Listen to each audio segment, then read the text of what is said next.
So it is 9 a.m. here in Los Angeles. Thank you to Pastor Chatelet for raiding the stream over there on the Rumble crew. Well, Jesse Lee Peterson raided it with the help of one of the moderator guys. Thank you, Jesse. What's up, Aries One? He bought a 1 month gold tier subscription. That's cool. Over there on the pilled.net. Supporting Hake. Nice. Sweet. I'm live on punchy.tv.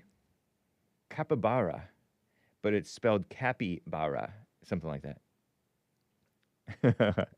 The way the reason Jim in Alaska knew what a capybara, whatever it is, however you pronounce it, is long winters and a ton of nature documentaries. Nice. Nice. That's cool. Shout out, guys. And speaking of missed super chats, while I'm here, I may as well read this one from, I suppose, right? From, on Rumble. Yesterday, I got a Rumble rant from Walking Roscoe saying, throw in a tiny bit of support for ya, Jim. Presumably, he's addressing me, James. I'll answer to Jim because I'm a grown man and I don't care what you call me. And I don't even care if you call me late for dinner.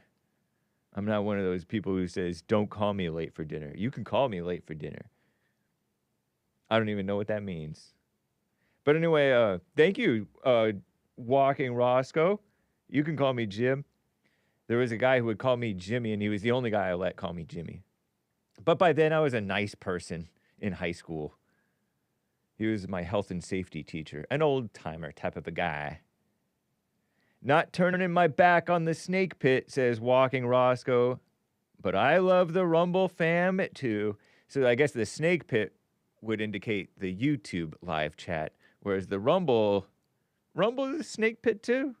But shout out to the Rumble fam. Nice. What's up, Age of Inversion and everybody? So the views expressed on Hake do not represent Hake. I don't even represent myself, okay? Take everything that you hear, think, and see with a grain of salt. It's not that serious, and it may not be right, it may be inaccurate. So some of the info here may be false, so recognize that you don't know.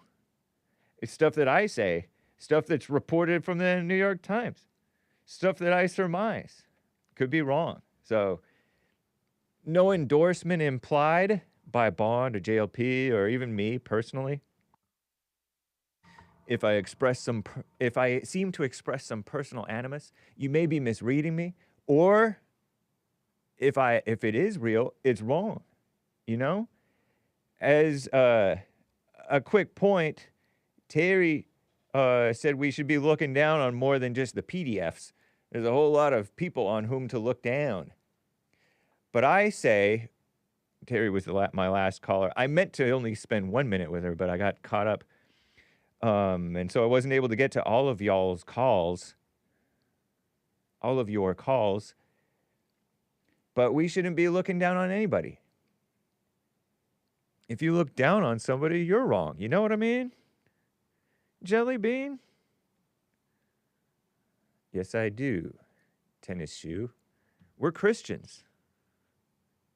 Yeah, it says Christians will judge the world, right? But it doesn't mean that you're going to look down on them, look down your nose all snooty. You think that attitude is Christian? That's not Christian.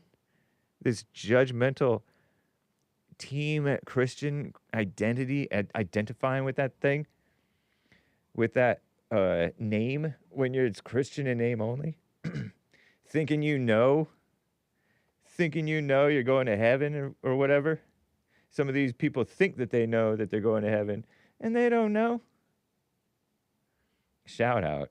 Yesterday we had an interest in Punchy TV. Somewhat interesting, right? Thank you, Terry and John, for the super chats there. Terry says, wakey, wakey, eggs and hakey. And egg emoji, but it's fried egg in a pan. You better scramble those eggs if you're going to expect me to eat them. I only eat them scrambled. Well done. Not well done, but scrambled and not slimy. not underdone, not like runny or slimy. Ooh. Fittified Hake, very fittified. And Hakey with an emoji pointing at you. Thank you, Terry. No, I suppose if I were hungry enough and manly enough, I would buckle down and just eat the fried egg, and be a man about it, right? John, thank you, sir. No message. Rex says, I couldn't wait to hear how Jesse commented on those people from India in the Oval Office. Kind of weird. Jesse seemed a little confused, huh? Amazing. Glad Zenny got through. Yeah, thank you, Rex.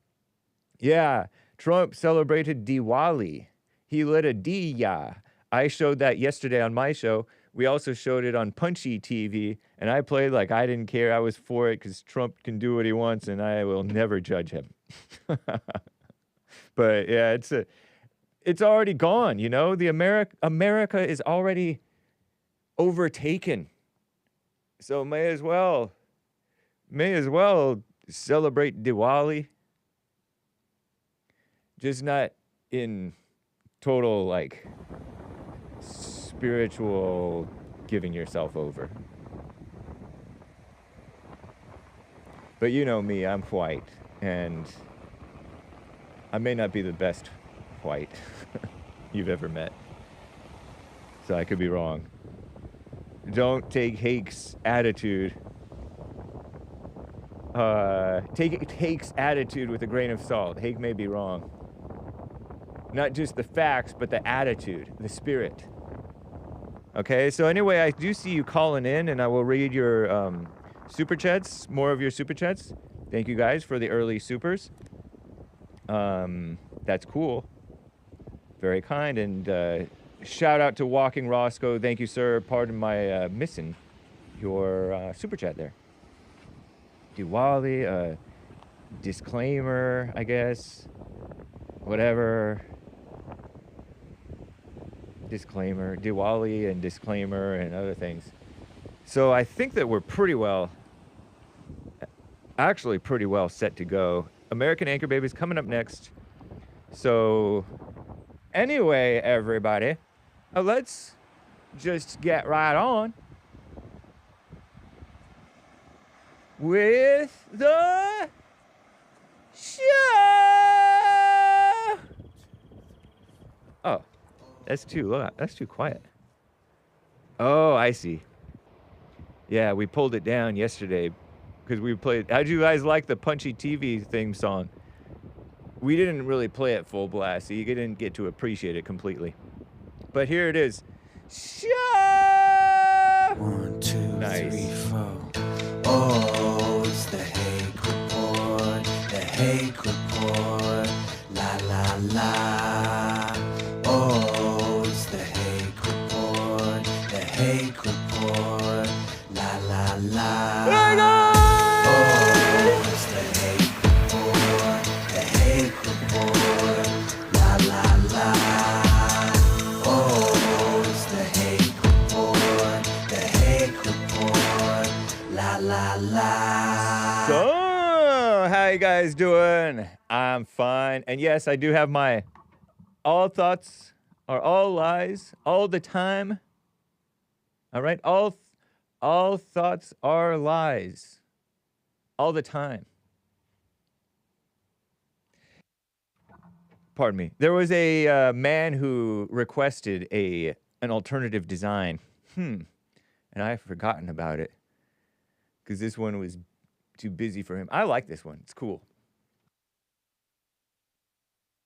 It's busy like sometimes the thoughts are busy in the background in your head. It's kind of cool. Artistic. That's the Anchor Baby. Very nice. Let me get to a call or two before too long. William number 7, I believe, out of California is on the line over here. William, how you doing, sir? Thanks for calling. Hey, I am great, Hake. Good to talk to you and all of your fellow listeners. Good morning. Morning. I thought it was fascinating that I went for the first time to a Pakistani restaurant yesterday. Really? For lunch.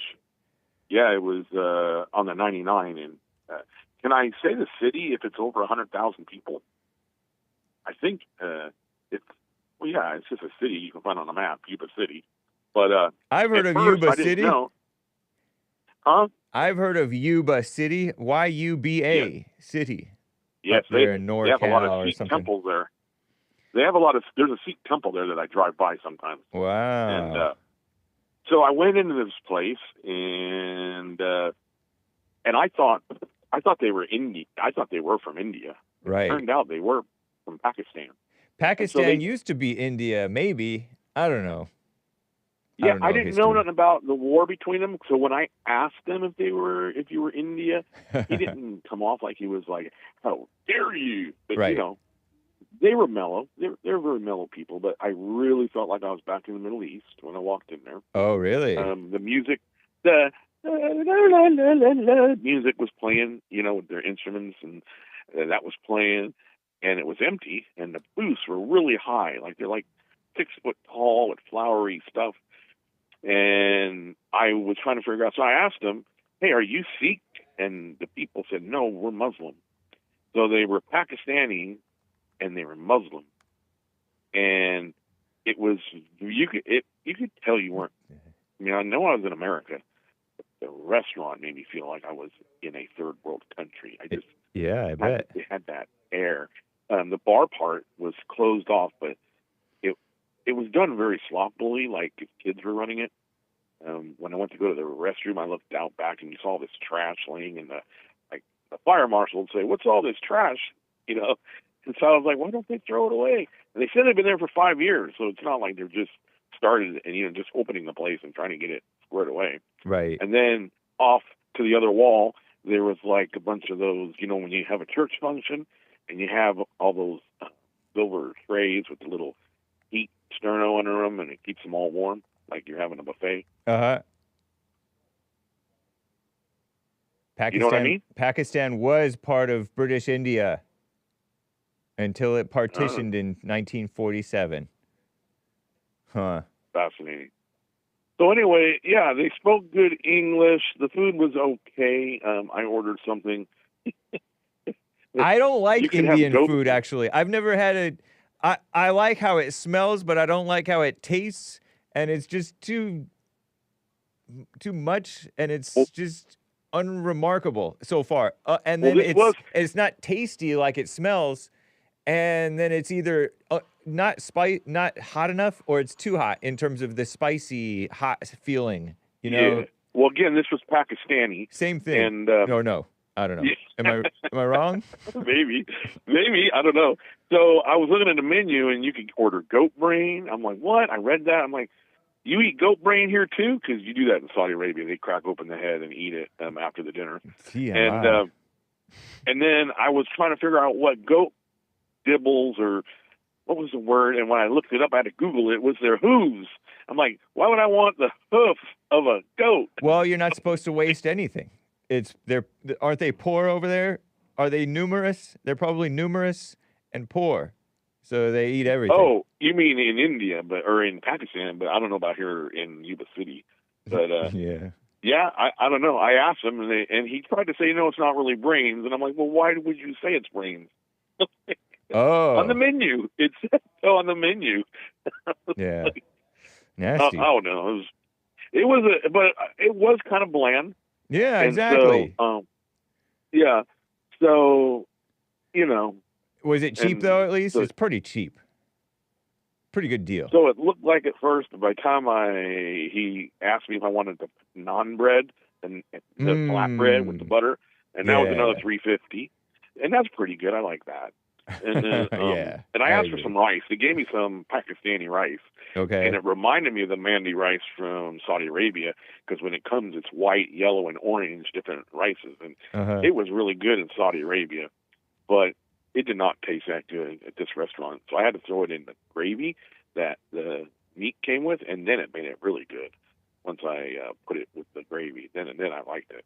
Yeah. Oh, and then I squeezed the lemon. That added something, because they gave me a little tray of jalapenos, a lemon. What's that stuff you eat with sushi? Oh, the white. that spicy mustard thing? No, the other one. The Soy sauce? oh, no, it's Rice? you get the Seaweed? green stuff and then the stuff that cleanses your palate. Sake? No, never mind. I'm just having a brain freeze. I'm old. Anyway, Not a freeze, but a different word, different F word. But what did you say? Say again, Derek. What's wasabi? Well, I mentioned wasabi already.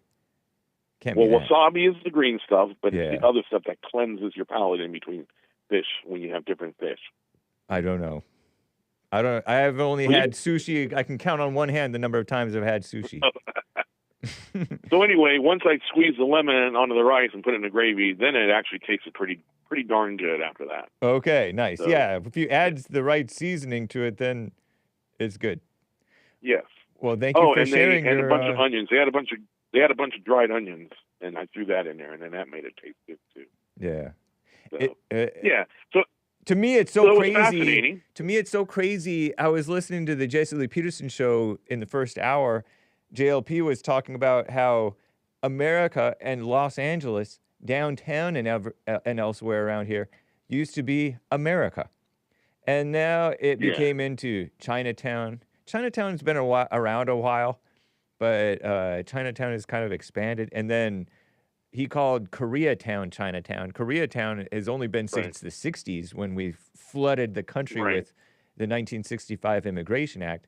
And then Mexico came over here and transformed parts of whole sections of, basically the whole city became kind of Mexico in many areas. I think all big cities, when you get into multiple millions, that's just going to happen. Yeah. I know Well, down especially in the Bay with the Area, it didn't have to because we didn't have to do the Immigration Act, but they did. but we did it in the past. We can't undo it, especially if that's there true. are Japanese several generations now that have been here. Right. But there's a Japantown in the Bay Area that I there's want to little take Tokyo. Sorry, Yeah. go ahead. and I want to take the kid there because it's way cheaper to drive to the Bay Area than it is to fly to Japan. Yeah, and they say once exactly. you're- What a mess. And once you're there, you're hard pressed to realize you're in America. And so the stuff they do get is from Japan, but the prices might be a little bit more exorbitant than normal.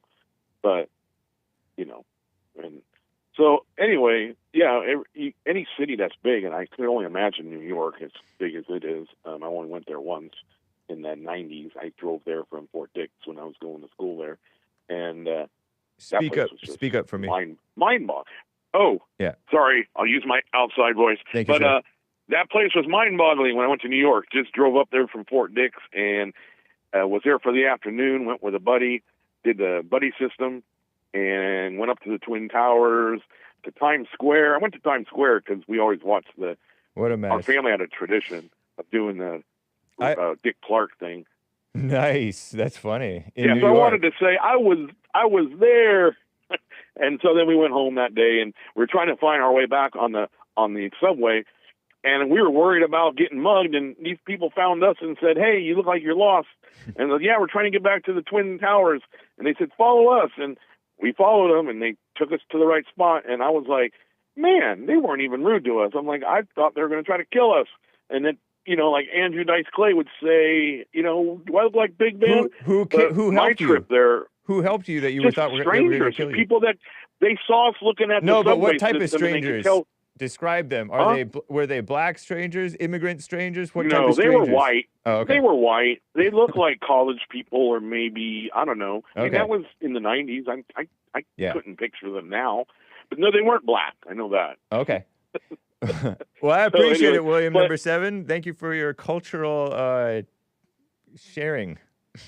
Yeah, we're all the same on the inside, I think. And it's just the outside we all get hung up on in theories and ideas. Well, both yeah, I religious mean, and it political. makes a big difference on the country, for sure. Yeah. All right, man. Peace out, and thanks for taking my call, Hake. Of course. Thank you, sir. Take care. All right. Bye. Wow.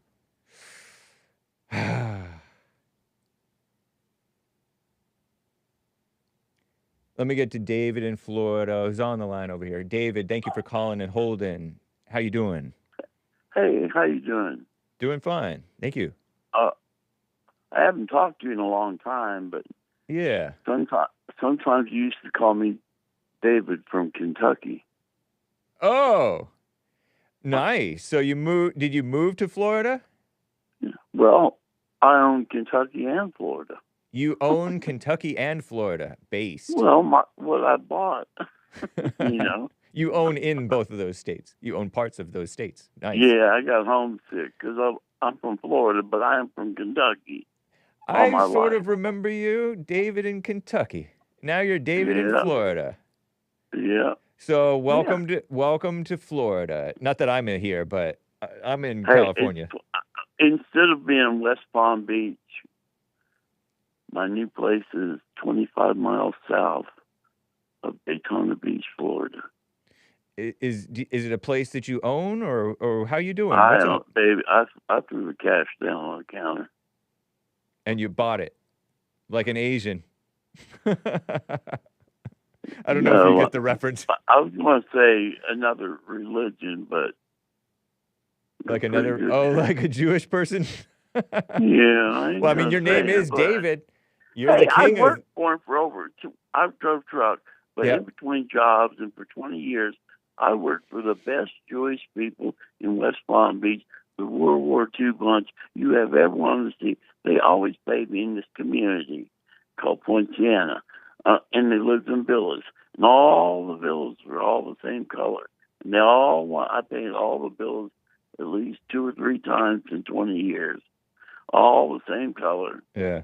They all paid right then, and they were nice to me because I wasn't trying to be a racist or idiot in front of them. Right.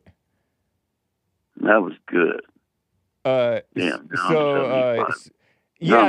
a good point, man. Actually, because you don't necessarily have to flaunt how based you are in front of people and be rude just because you know the race issue. So you weren't. Yeah. Yeah. No, I seen it around me. It never turned me on. What never turned you on? Race. Oh, race never got your goat. Yeah, because number one. And you're white, right? When I was 15 years old, they took the colored bathroom sign down. At the moment, you're 15 years into it. It was like a cultural shock, but I got over it. So are you in your 70s now, or what are you, if you don't mind my asking? 75, almost 76. Cool. How long has it been since you called me? A few years? Yeah, it is. I listened to you. Cool, man. Thank you. So you didn't. It was a shock, but you shocked to see the colored signs go down.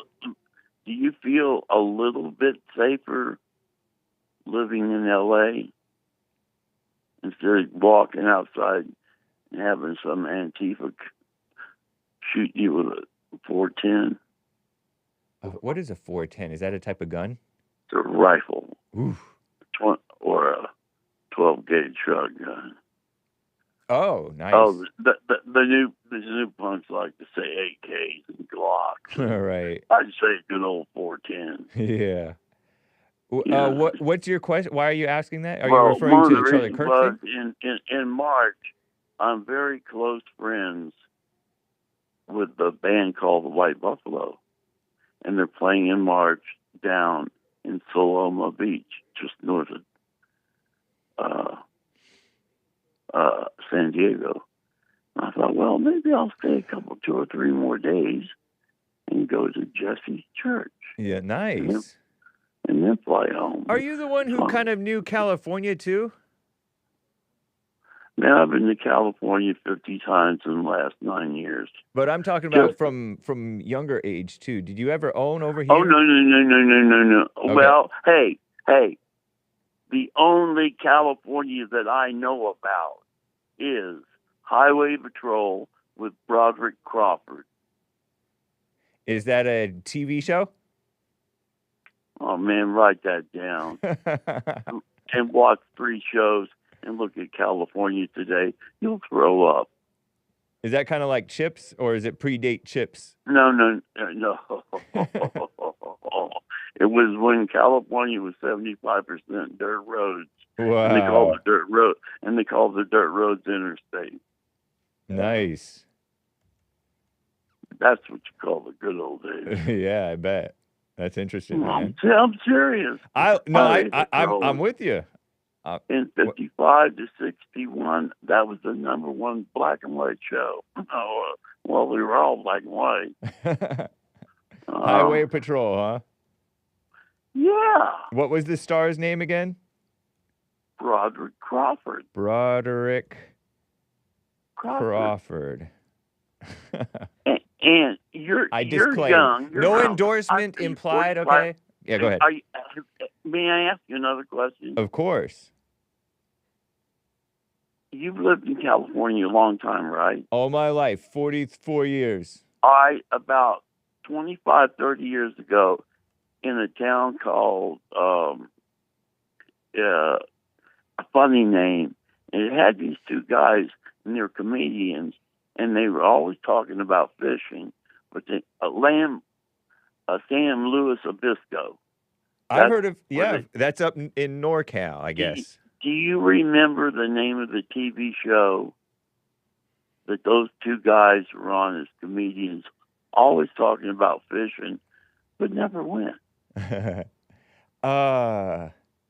Comedians. And the way did they talk about going up in San Luis Obispo? That's where their main camp was. That's where their little headquarters, their port hut was. I'm searching and they're it. About the AI is going to tell me.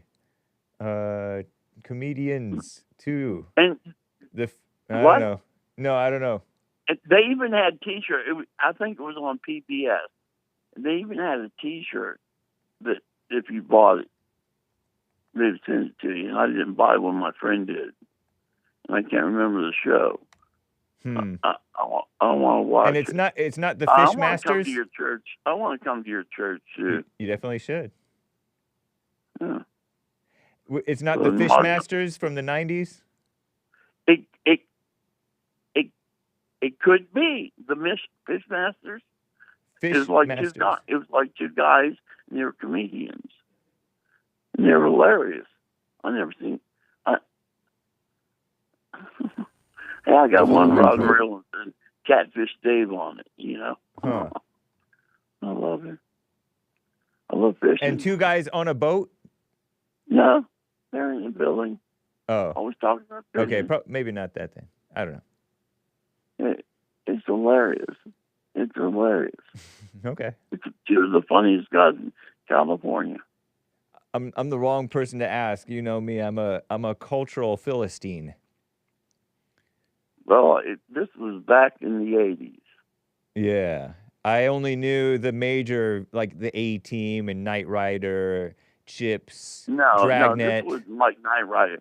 Perry Mason. PBS channel. This was a PBS channel. The only PBS I watched was those degenerate liberal communist shows like Sesame Street and Mr. Rogers. Okay, let's talk political now. All right. I am so happy. Number one, he's getting rid of all these rapists and killers and murderers and illegals first. Trump. Then, where are all these jobs? They're for the people that are Americans. Yeah. So they don't have no problem. They don't need welfare.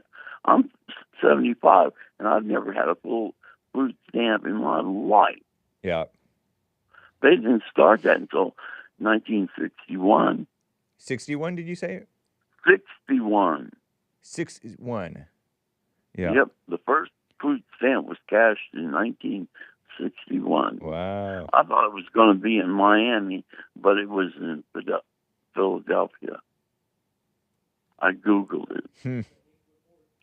If true, because Google is not always correct, but you may be right. I wouldn't be surprised. And I'm a survivor of Hamburger Hill with 101st Airborne, May of 69. 125 died taking a mountain over, right? Yeah. On our side. Double the other side. All right, here's my point. Okay. There would have never been one person die if we had Trump's big ass bomb. on Hamburger Hill. It would have went 100 feet deep and blew that mountain apart. Speak up again for me, sir. That Trump. Had he been on Hamburger Hill? Where's it Hamburger Hill? On Hamburger Hill, and there was no Americans on it, but there was like 500, 600, 700 gooks. You can't say that. They would have been gone, and not one American. But President Nixon didn't have the big Trump ass bomb, the one that blew all the caves apart in Afghanistan. I love the man. Yeah, me too, man. I love the man. Yeah. And he's doing stuff. Are you referring? Is that a Vietnam War thing? I was on Hamburger Hill. I got the presidential unit. You know, you got the Medal of Honor. Yeah. Then you got the red one, which is super valorous, and I've got the blue one, the valorous presidential unit citation for what I did on Hamburger Hill and came off alive. Wow. Wow. That's awesome, and 9 man. Months later, 9 months later, they carried me out of the jungle in the stretcher. And I believe in God. Yeah. I was on top of the mountain, flipped the tractor trailer over because I lost my air pressure and I crawled out through the windshield. The only thing that saved my life is my tractor trailer fell over on the mountain side and slid 350 feet. And the passenger seat was 4 feet under dirt. I crawled out through the windshield because I didn't have no air pressure. That's crazy. You're referring to a plane or a helicopter? No, tractor trailer there on that one. Okay. Oh. It was 4,000 feet up, and the tractor trailer was 50,000 pounds of AMP canned goods. Do you remember AMP? AMP? Yeah, AMP, Atlantic and Pacific Grocery. AMP. AMP, come on. I'm a millennial. I don't know anything. Former grocery chain. Okay. Yeah, AMP. Canned goods. They made their own. Yeah, they did everything. Yeah. AMP. I love it. I love it. That's wild, man. So, did a lot of Americans die in Hamburger Hill? You feel safer in L.A. now, a little bit. With Trump being doing the deportations and things? Yeah, being cracking down on the crime? Head cop, being the head cop of America. Yeah, it does feel a touch safer. That's true. A touch more stable. I don't see how honest people could complain about him cleaning the murder and rapists up and getting rid of them. Yeah. I don't understand. And the DUI people, too, because DUI kills, too. Driving under the influence. You might not like what I'm getting ready to say, but I think half of Woodstock is running Washington, D.C. I think you're right. You're talking about the hippies, the brainless flower children. Non-patriotic cowards. Yeah. And the ones that went to England, ones that went to Canada, and ones that hit Jamaica. Yeah, that bunch. I remember them. Yep. Boy, it's been nice talking to you, James. It's good to hear from you, man. It's been so long. I forgot. I forgot. No, I'm still here. I appreciate it. Thanks for calling in, man. Always feel free to check in. I'll be in Denver next month, but in March I'll be in California. The White Buffalo is playing. Okay. And they're all very close friends of mine. Cool, man. Well, it would be an honor to meet you. On that channel, I'm the White Rabbit, but on your channel, I'm David Martin. Sweet. Oh, okay. That's who you are in the live chat. So you're always there, even in the snake pit. Yeah. Imagine Set that. up on the snake pit. I don't know what that means. Oh, snake pit just means the live chat, and I call it the snake pit because... if you ever see DM the White Rabbit, that's me. Okay. And I wrote a book. Man, you should see my book I wrote. It's beautiful. It's called Short Stories, Thank you, Poems, and Some Wisecracks. I gotta keep it moving, David. I appreciate hearing from you, sir. All right, man. Thank you very much. You as well. Bye. Bye-bye. Man, haven't heard from him in a while, but he's there all the time. Yeah, so I call it the snake pit because it pulls you in and you get stuck there in the live chat and you miss what's going on up here on the show or during church with Jesse Lee Peterson or on the Jesse Lee Peterson show or on the Fallen State or on American Anchor Baby. I don't know if American Anchor Baby calls it the snake pit, but I call y'all the snake pit, full of snakes, none of them trustworthy. Shout out. I'm not looking down on the snake pit. I'm among the snake pit. But anyway, the snake pit. Tom in Oregon, on the line over here. Tom, thank you for calling and holding, sir. What's up? Hey, Hake, how you doing? I'm doing fine, sir. Awesome. Yeah, so I just had a question about finding a good church. All right. So, yeah, I guess I found Jesse's show about a year ago and, became a baby Christian a year before that. So it's been 2 years that I'm trying to figure this out. Mostly I just watch church, your guys' church on Sundays, but it's been difficult finding something locally since I'm not nearby. I get into church and, I try to get involved with the groups and stuff, and I hear Jesse says that, these people will destroy you, and now that I'm working on myself a little bit, I can see that I can see what he's talking about, so usually I check out a church and then I just, I give it a couple months or, depends how long it takes to see if there's, evil people there or not. But it seems like there always is. So it's of just course. I don't know what to do, There's evil people no matter where you go. Right. But it's like I'm really comfortable being by myself and I work from home. So it's just I don't really mind being by myself, but also I have a drive to go out and be social, but it's tough to figure out, especially when you're living in a leftist neighborhood and all that sort of stuff. So a leftist neighborhood in Oregon, huh? Yeah, yeah. Well, keep on doing what you want, what you see to do, and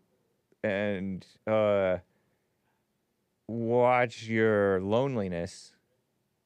That doesn't be the driver, because that's not the reason, I don't think, for, because the Bible says, let us not give up meeting together, as some are in the habit of doing.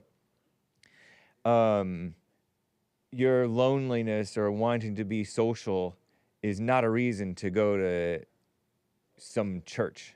That's not the purpose, really. Right, but I'm just kind of trying to. You want to get past I know that thing. Like you said, you're fine being alone, but it sounds like you're kind of conflicted still about being alone. Like you sometimes want to be around people.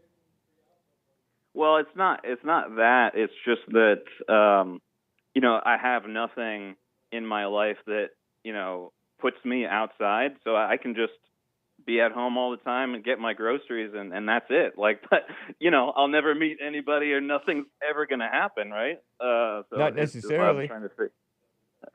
So you work on a computer at home?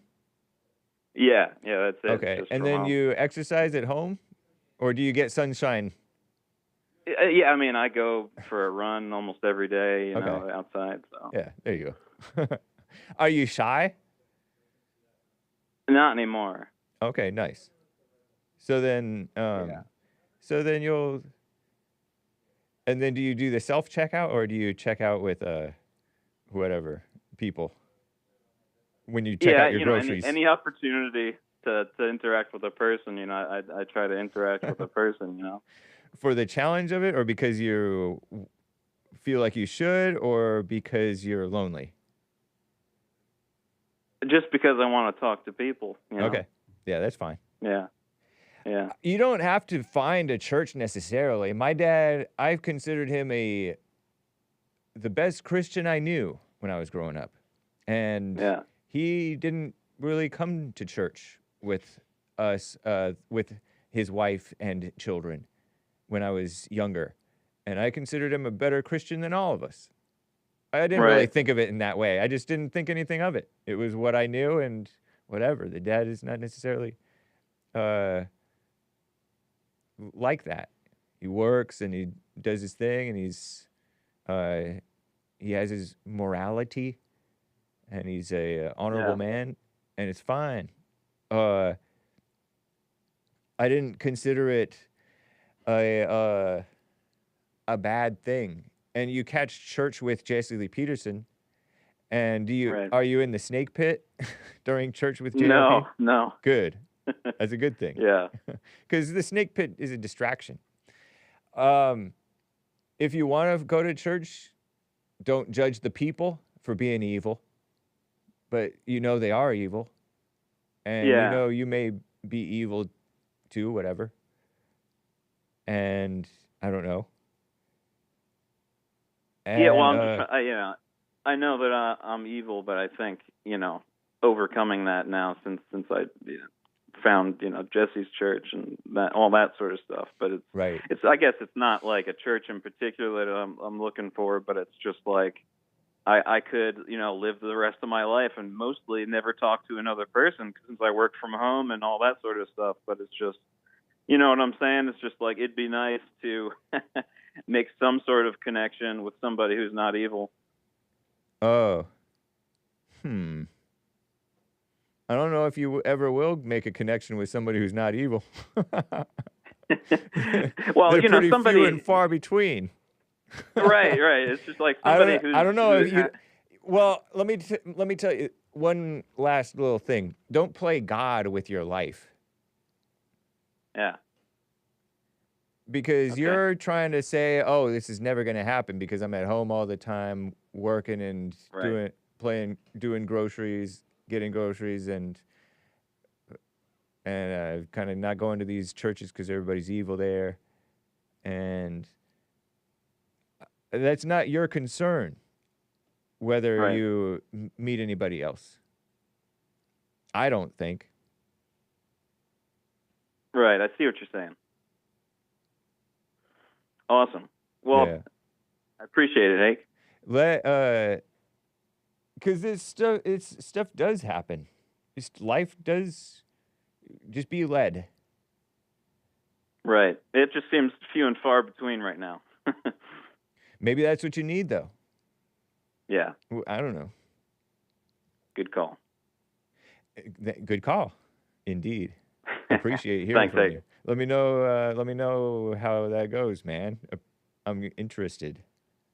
Yeah, I'm a first-time caller, so I tried to get in with Jesse, but I missed it. But I'll try checking back in with you guys. You take care. All right, you as well, Tom. Thank you, sir. Bye now. Bye. Always feel free to call in to Hake, unless you're banned, of course. If you're banned,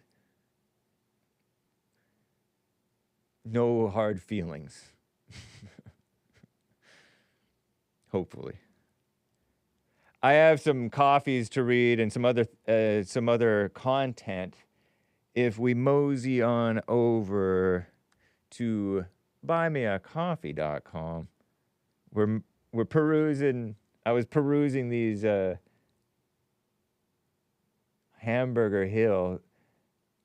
Wow, look at these pictures. Look at that old helicopter thing. Cool. Anyway, if we peruse the not the news, but this information from at this point, just call me Mike bought a coffee saying, yeah, he's quoting Hake, apparently. This was Punchy TV. Yeah, I don't really care about this topic. Shrug emoji. I trust Trump. Girl with pigtails emoji. Little girl with pigtails emoji, I think. Right? Or is that a little boy? That looks like a little boy, actually. Let me see. If I do... I know. I don't like to slow things down, but sometimes it just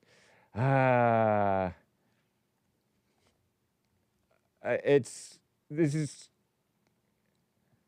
call it autism if you want. I don't care. I don't care what you say. If we look at this little boy here, I think it's a little boy actually. Yeah, okay. All right, so he's not I don't know. Is that a collar? Is that like a folded down collar on the little boy? Or is it pigtails on a little girl? But if the little girl, how come she... I don't know.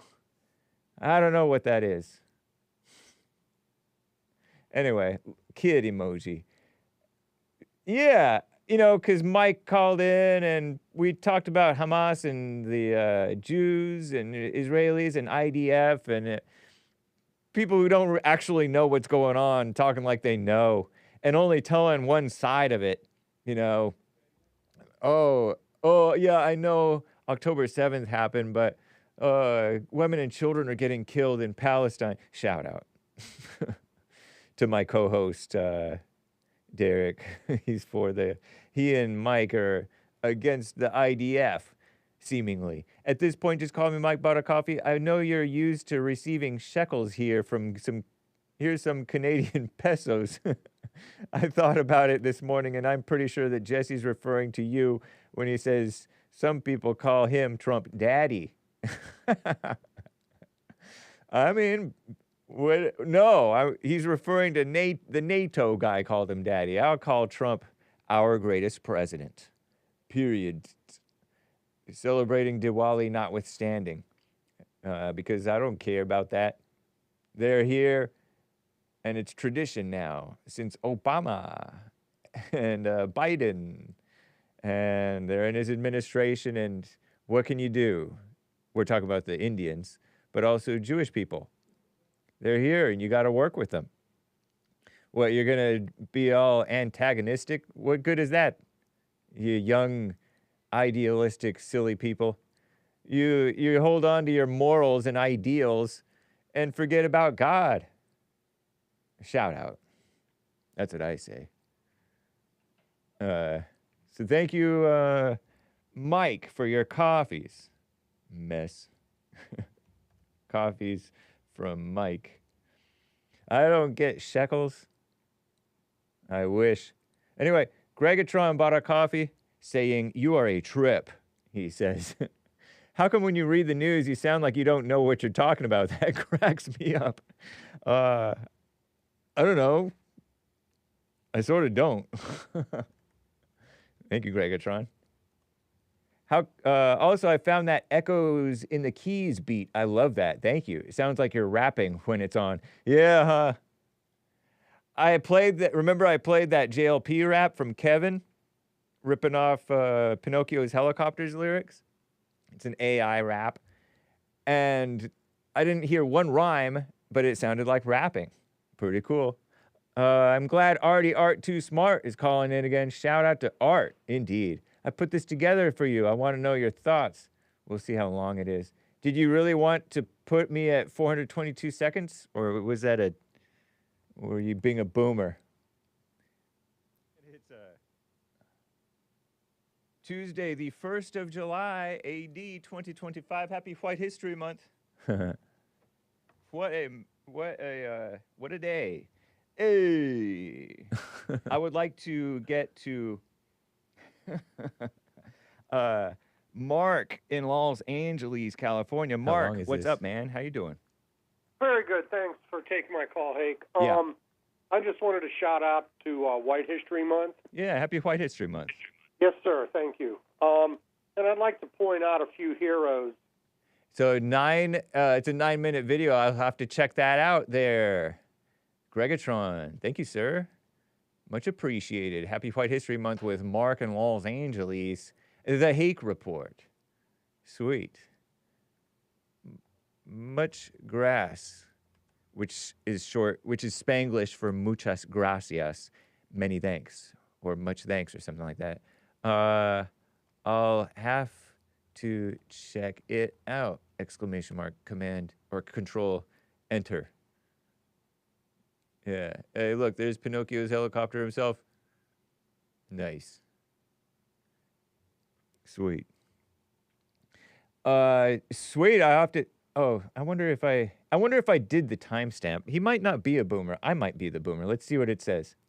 Isn't afraid of the host or anybody. Speaks his mind. Greggatron says, for the last day of White History Month, I want to celebrate Mark. He's a proud white man who speaks his mind, never backs down from a challenge. Isn't afraid of the host or anybody. Stands by his convictions. Speaks the truth with a capital T. Mark is in my top 5 callers. Let me get to calls. Nice. Mark in Los Angeles. Thank you there, Greggatron. Pretty cool. These were from White History Month. Thanks, man. That's cool. It's Greggatron celebrating Mark in L.A. He keeps on getting mad at me. But shout out, Mark. Popcorn says, what are your thoughts, or he asks, what are your thoughts on our third greatest president, former President Obama's comments about the reaction that would have received, third the nerd, Obama, Obama's comments about the reaction he would have received had he sent the National Guard troops to Texas. Why would he send them to Texas? He should have sent them to the other states that were having Black Lives Matter riots. But no, he agreed with Black Lives Matter and Antifa. Remember the, anyway. I suspect that he's right, but that's the nature of politics. People tend to show grace or relax their own standards when someone they like is the one doing something they would normally disagree with. But when the shoe is on the other foot, it's time to get back to principled stances. Well, the reason I trust Trump is because he shows that he's a trustworthy man and he's for what's right. And so I don't know all that's going on.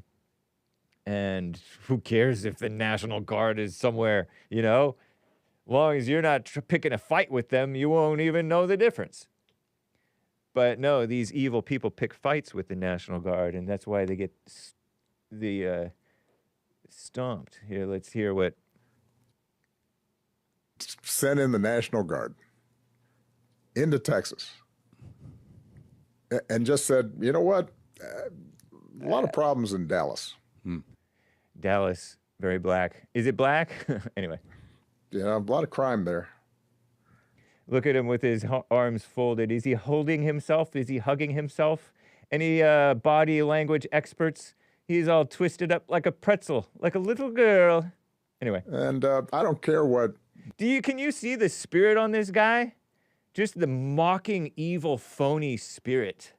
Just emitting from this arrogant, lying smirk of a phony, fake president.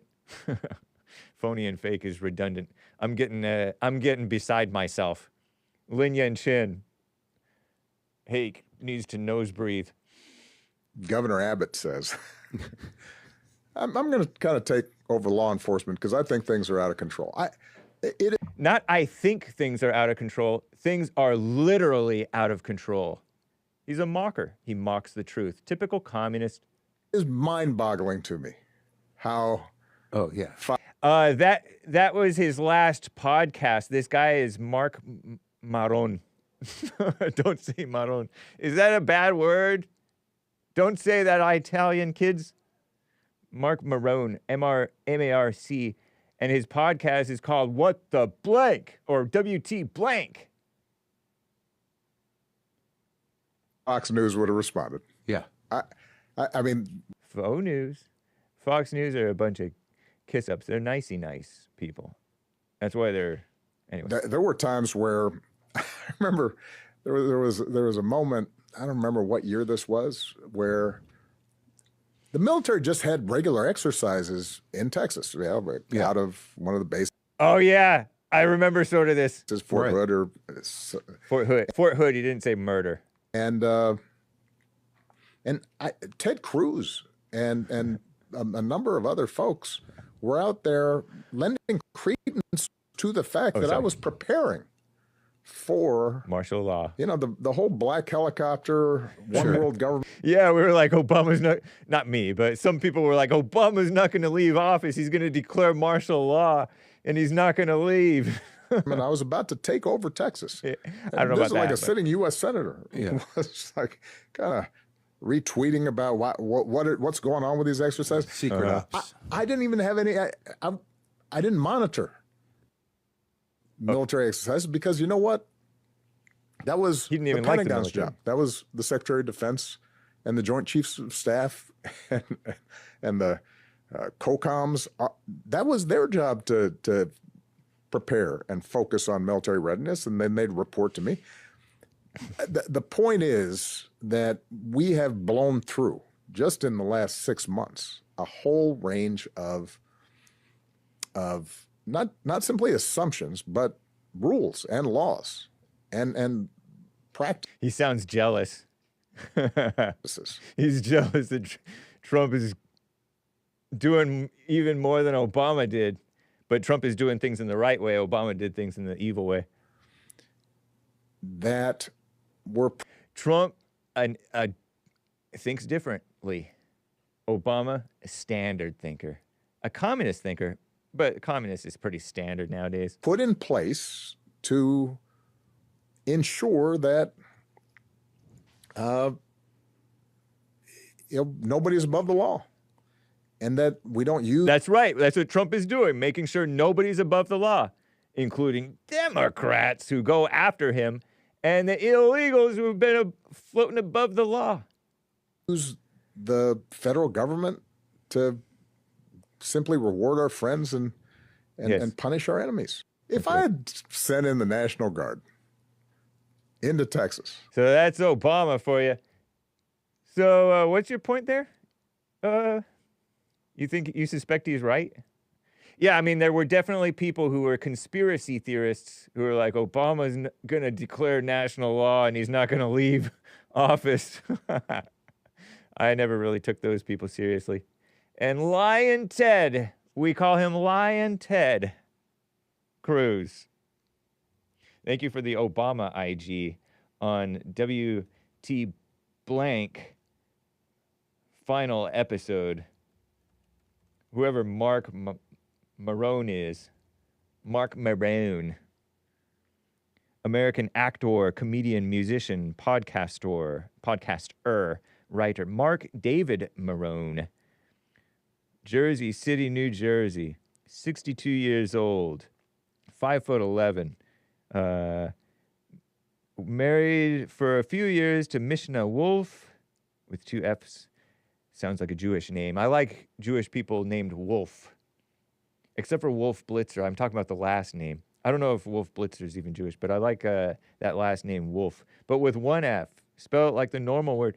And Kimberly Reese, 1997 to 2001. Oh,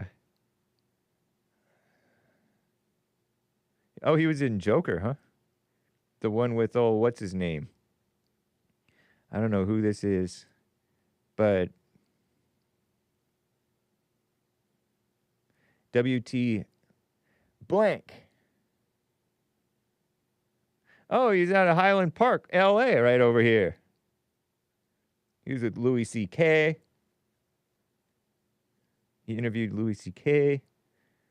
and had a 2015 interview with Obama, and then a 2025 interview with Obama.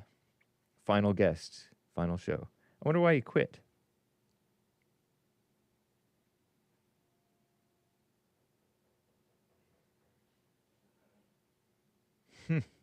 I'm just reading a little bit about his early life. I like to read about people's early lives, so I understand them a little bit. But I didn't get any understanding from this Marc Maron guy. He's a liberal. I'm not against men crossing their one knee over the... cramp. I'm not against men crossing one knee over the other. My grandpa did that, and he was manly, tough, looked like a movie star. He was awesome. So I'm for men crossing. I mean, it's good to cross it like, I don't know, you guys can't really see. It's it's normal for men to cross their legs like this, where the knee is sticking out, and you kind of like I don't know, it's sort of like a stretch. But sometimes men cross one knee directly over the other knee. Women do that too, right? Women, it's more stereotypically a woman thing to do nowadays. But men are just relax and just do that. And it's called shifting positions. And you shift a position because you don't want to get all stagnant sitting just however, like a bump on a log forever. And so you get comfortable. They say you're supposed to like be more on your feet and squat down and sit in a squat position and sit cross-legged Indian style or Kazakhstan style or something like that. I don't know. I'm watching the internet, IG and stuff. They have all kinds of health and fitness and body function, like joints and things, and strength and limberness being flexibility tips and things like that. So I'm okay with sitting like that. Biden sat like that, and he's not gay. It's not like a gender effeminate thing necessarily. Real men spread their legs as far as they can. Says Terry. Do you look down on leg crossing men, Terry? Hake gets his news from social media. Nice. And not just my legs. I mean, not just my news, but it's also my, it's not just body shaming. It is body language or position, body position shaming. I remember I didn't put my hands together. You cross your fingers or you put your hands like this, one over the other, and you have it down here in the middle of your leg, between your legs. And I remember there was like a picture straight on of me, and I was in 7th or 8th grade, and one of the guys said, "Oh, cover your ears, kids and ladies. Oh, James is holding his crotch." And I wasn't. And then so from then on, like I didn't know what to do with my hands. You guys messed with my head about my hands. Not you guys, but that one guy. So anyway.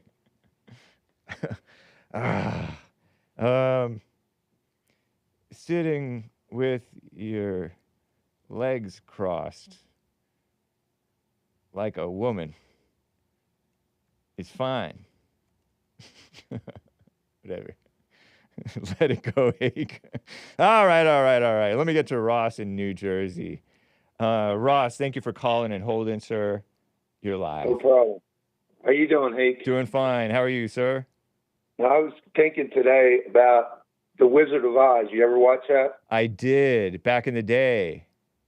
How Dorothy, she's living in the farm life with her uncles and everything, and it's so black and white and so boring. She gets taken to the Emerald City, I think it is. Uh-huh. In the Twister, right? And then all of a sudden everything becomes color, right? Yep. Now she's in the magical city where everybody wants to go. So she starts following, she meets all the people, sees how nice the party is, and she decides, oh, this is a really nice place. I'm going to see what I can do, but I want to bring my family. So she's thinking in her head, I like to bring my family here, but they're back in Kansas. So she can't bring them, but she wants to find out a way. If she wants to go home, she's got to go to the wizard. So she gets all the instructions, right, and starts to follow the yellow brick road. Now you got this pretty girl skipping down this yellow brick road, going by a farmer in the field out there that's just a straw man. She promises him a brain. Then she goes to the tin man in the woods that's cutting down a tree maybe and building a house. She promises him oil for his joints and then a heart. And then she comes to the lion that's protecting him, and she promises him courage. So all three of them say, wow, Courage. You're really going to the best place in the world. So they start to follow her down the yellow brick road. Yeah. And think about the power of the woman that could pull every man from his job to follow her wherever she wanted to go because she had a wish. Wow. A little bit mind-boggling there, isn't it? Yeah. Woman propaganda. Was The Wizard of Oz from 1939? I don't know what year it was originally made, but when she left that world of black and white where we grow our vegetables and learn to meet the dirt, then you got to go to the city and find out a new way to live. But our cities don't seem like they're, magical cities anymore unless you're in the tech world. Yeah. You know what I mean? 1939, and Gone with the Wind was 1940. So my question is, in your opinion, do we grow up in the family with our parents, or do we grow up when we leave in the world and learn how to survive in the world? Oh, I like that question, actually, man. Because is TV really teaching us to live in the outside world, or is it teaching us to become somebody that we admire by all the TV shows we watch when we're little and what we learn and see who the good guy is so we can try to be the good guy or the bad guy, whichever makes us feel good as a kid? You know why I tuned you out there. Repeat your question there about the good guy and the bad guy. When we watch TV shows as kids, you get bored maybe of watching the good guy all the time, so you'll watch a villain movie or a scary movie or something like that. So you play with your head. You go back and forth.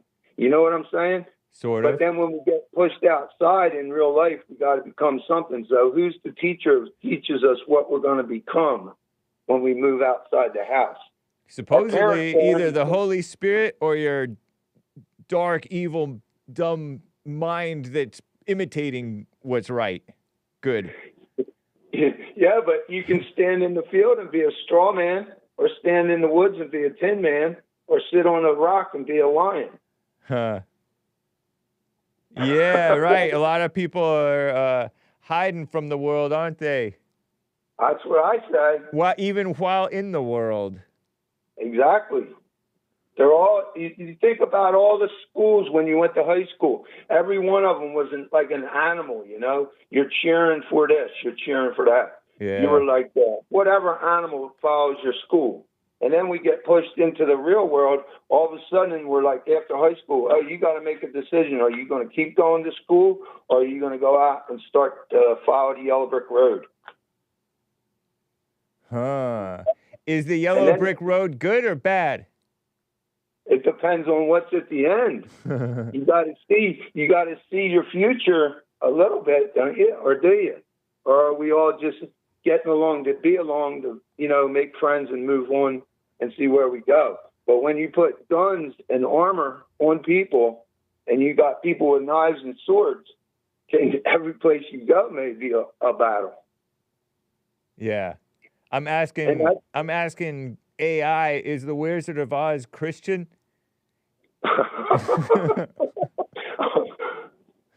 Who wrote it? I think it's just we're always trying to perceive one side of our brain to the other side. I think the way we're brought up by our father and our mother, we're always living in a dual sense of who do I love more, my mom or my dad? And it's whichever one gets more. If your mom can get your dad to give her more stuff than he gets, then you'll go on your mom's side. If your dad gets more respect and more stuff, then you'll go on your dad's side. Yeah. As a child growing up, you follow your leader. Yeah. You pick that leader. You know what I mean? Right. Not because of your sex, but because of who's getting more. And I think that's why there's so much confusion in the rainbow field today. By the rainbow field, are you referring to like the LGBT stuff? Is that what you mean by rainbow? Oh, you're talking about, what do you mean by the rainbow field? Just like everybody's jumping on the rainbow wagon right now because that's... By rainbow wagon, are you referring to the LGBT trend? No, I'm referring to God because God's the one that puts the rainbow in the sky. So everybody wants to just, pick a color and then jump in and start, defending that color. Because basically the world's really defined by colors. If you want to start doing things, you'll start working with colors instead of numbers and letters, and start finding ways to use the color for what the advantage of that color is. Because as we get, we went from black and white at one time, maybe, who knows, TV was, but maybe we were too at one time. And then as we move forward and colors come into the picture, we have to learn how to deal with all different types of colors and where they go and how an artist has to figure that out. I forgot. You know? Yeah. Nice. Thank you, No problem. sir. Appreciate hearing from you. No, take care. All right. You as well.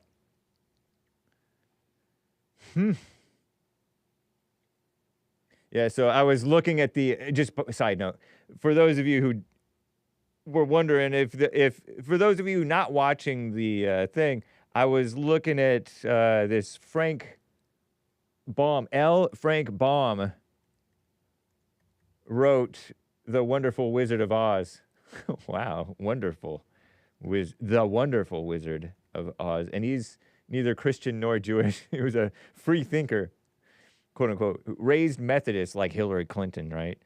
I mean, there's better Methodists out there probably than Hillary Clinton, perhaps. Is anybody better than Hillary? He later joined the Theosophical Society, whatever that is, influenced by his free-thinking mother-in-law, MIL for short. Rejected organized religion, and that's a popular thing to reject, but yet you're still not actually a so-called free thinker. But anyway, he blended so-called spiritualism with his populist ideology, and he wrote a bunch of books for children. Briefly joined the Episcopal Church. Later, with his wife, became a member of the Theosophical Society. Was he led by his wife? Like he was led by his mother-in-law, his wife's mother? I don't know. Interesting. Matilda Jocelyn Gage, Gage, prominent feminist, instrumental in his move toward theosophy. It's odd. You would think of it as theophacy, but it's theosophy. What was that word? Ossifer. I was listening to our future president make fun of our greatest living and youngest, best officer, Brandon Tatum. And he said, yes, ossifer. Purposely mixing up the sounds, the consonants. It's supposed to be officer. But anyway, this is theosophy. Mystical and philosophical movement, 1875, founded at that point, seeking universal truth, synthesizing various religious, philosophical, and scientific traditions. Eastern religions like Hinduism and Buddhism.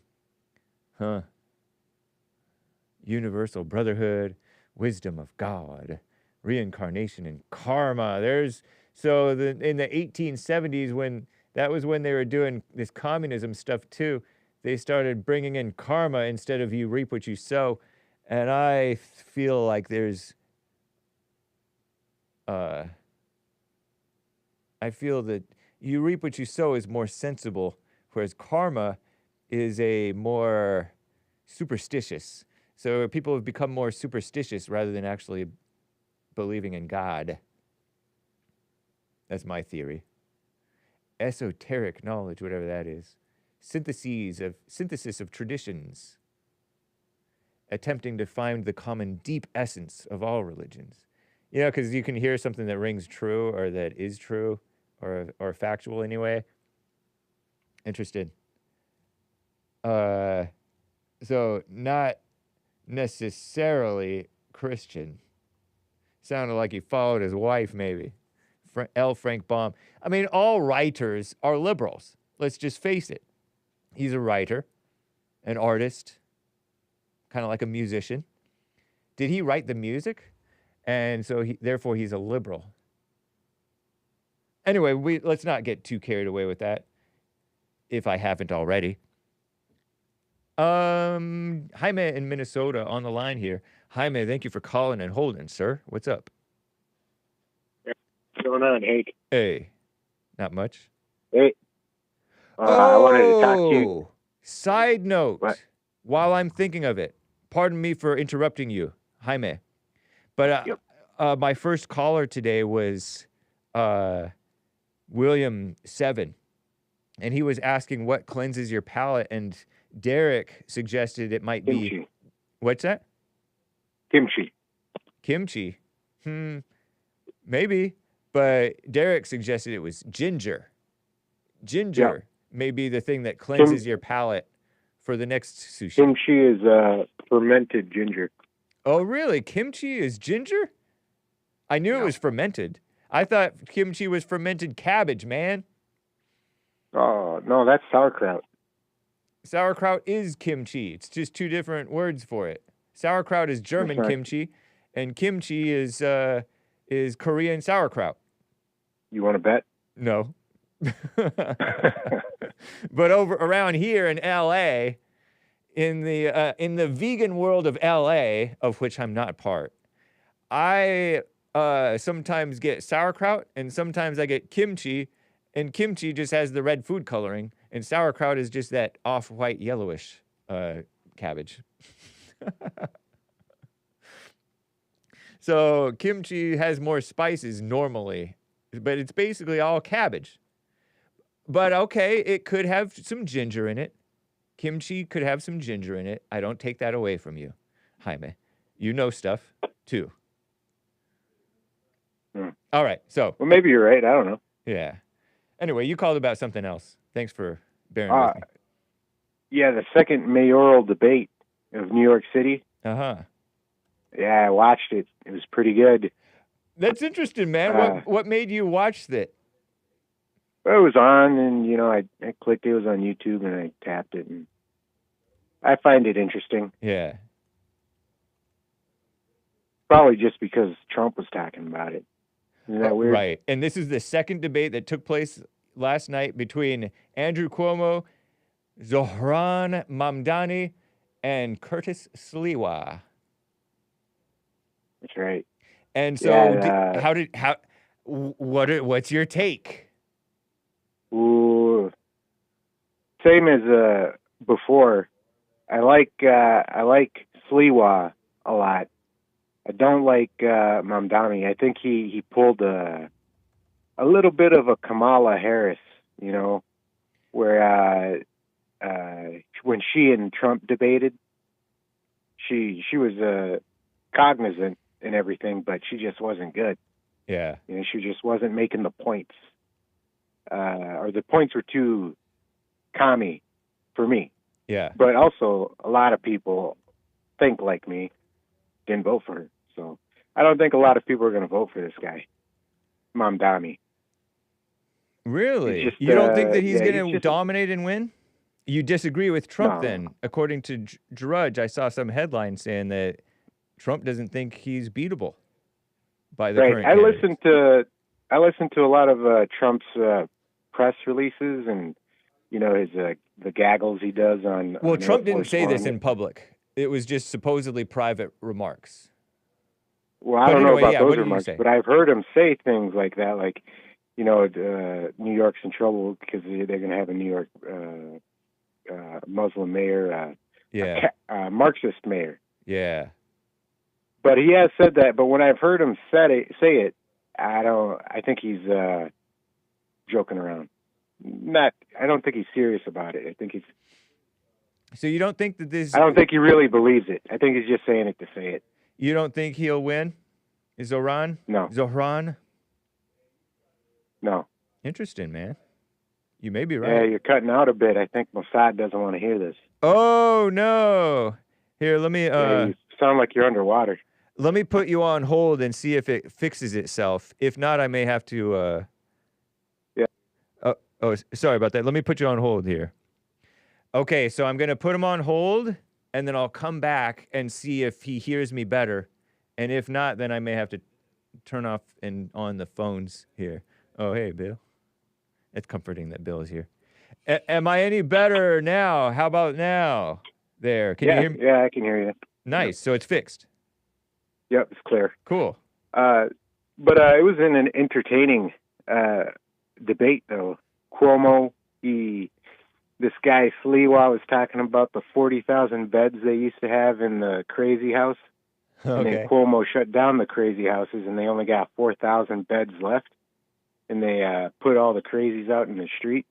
Well, in the community, you know, community housing. Yeah. So the community has to take care of them. Yeah. But Cuomo shoots back and he says, "Hey, I got one bed saved for you, Sliwa." That is entertaining. That was hilarious. Yeah, it was a much more entertaining the first one. I think Sliwa got a joke in about either Cuomo or Mamdani. So I don't think Mamdani's performance was very good. You know, I saw on CNN that he says you don't know how to run a government, is what Cuomo said. So did you feel that Cuomo did a good job? You know, I don't. Because they ragged on him, you know, about COVID and all that during that time. Yeah. And he was not good on COVID, I don't think. He was evil. I don't know. I don't remember exactly, but yeah, okay. I heard a lot of people in the old folks' home died, but that happened everywhere. Yeah, but I heard that he And I don't is he the know. one who put COVID patients in the old folks' home, or was that California? That was Cuomo? That could have been everybody. Yeah. But anyway, yeah, I think that he's a liberal. He's not good. And he's a hateful person, kind of like he's like, "Oh, you're not welcome in my state because he was governor of New York. If you don't support abortion, you have no place in New York," or something like that. I don't remember. That was years ago. If you support it or don't support it. If you don't support it. If you're pro-life, you don't belong in New York. Something like that, you know, because he's a Democrat.